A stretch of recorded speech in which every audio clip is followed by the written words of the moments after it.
ఒక చిన్న సినిమా తీస్తున్నాను, నాకు 12-13 కోట్లు లేకుండా సినిమా తీయలేకపోతున్నాను నేను. అది ఆర్టిస్టుల రెమ్యునేషన్స్ అవ్వచ్చు, అన్నీ ఒకటి కాదు, from the diesel to everything పెరిగిపోయినాయి ఈరోజు.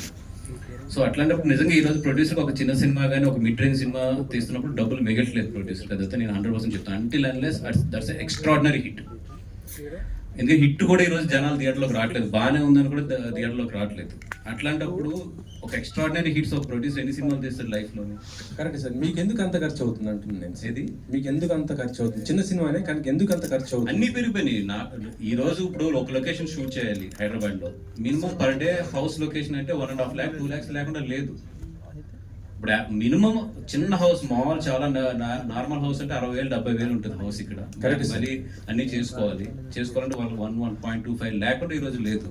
అంటే ఇంకా ఇక్కడ వాళ్ళతో అలా ఉంటే బయట నుంచి తెచ్చుకున్న వాళ్ళతో ఇంకా ఎక్కువ అయింది కదా సార్ బడ్జెట్. ఆదిత్యాసన్ గారు, స్కిల్ అనేది ఉందా లేదా? 15-20 years మీరు ఇండస్ట్రీలో ఉన్నారు. స్కిల్ గురించి ఇప్పుడు డిస్కషన్ జరుగుతుంది. అంటే స్కిల్ అప్డేట్ చేయాలా? మన దగ్గర ఉన్న 100% తెలుగు టెక్నీషియన్స్ అయితే స్కిల్ అప్డేట్ చేయాలి. మనం చేయడంతో పాటు మనం కూడా అర్థం చేసుకోవాల్సింది ఏంటంటే, తెలుగు ఫిల్మ్ అనేది ఒక ఇంటర్నేషనల్ లెవెల్కి వెళ్ళిపోయినాయి కొన్ని సినిమాలు. ఇందాక చెప్పినట్టు వెళ్ళినప్పుడు ఇంటర్నేషనల్ టెక్నీషియన్స్ కూడా మనకు అవసరం.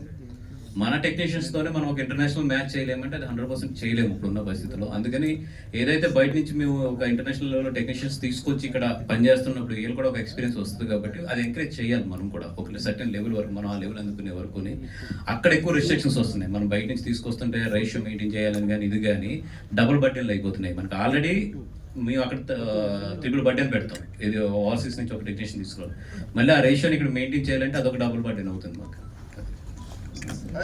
మౌలి గారు, చెప్పండి. మీ రీల్స్ చాలా చూస్తుంటాను థ్యాంక్ యూ అండి. అండ్ ఆటోమేటిక్గా నవ్వు వచ్చేస్తుంటాయి. Thank you so much. So మీరు రీల్స్ చేసేటప్పుడు మీరు క్యాజువల్గా చేస్తే వైరల్ అవుతాయి, లేదంటే వైరల్ అవ్వాలని ప్లాన్ చేసుకొని చేస్తారు? ప్లాన్ ఏం చేయనండి, అవి వాళ్ళు మీమర్స్ అందరూ మంచిగా సపోర్ట్ చేస్తారు.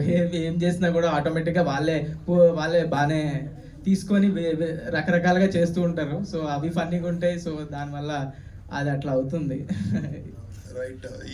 ఇది ఇంటర్మీడియట్ తర్వాత చేసింది, కానీ మీ ఏజ్ ఎవరికి తెలియదు. యాక్చువల్గా చిన్న పిల్లోట్లానే ఉంటారు, రైట్? అవునండి. సో ఇది మీ ఫస్ట్ ఫిల్మ్ యాజ్ ఏ హీరోగా ఫిల్మ్ ఫస్ట్ అండి. ఓకే. సో ఎలా ఉంది ఫస్ట్ ఫిల్మ్ ఎక్స్పీరియన్స్?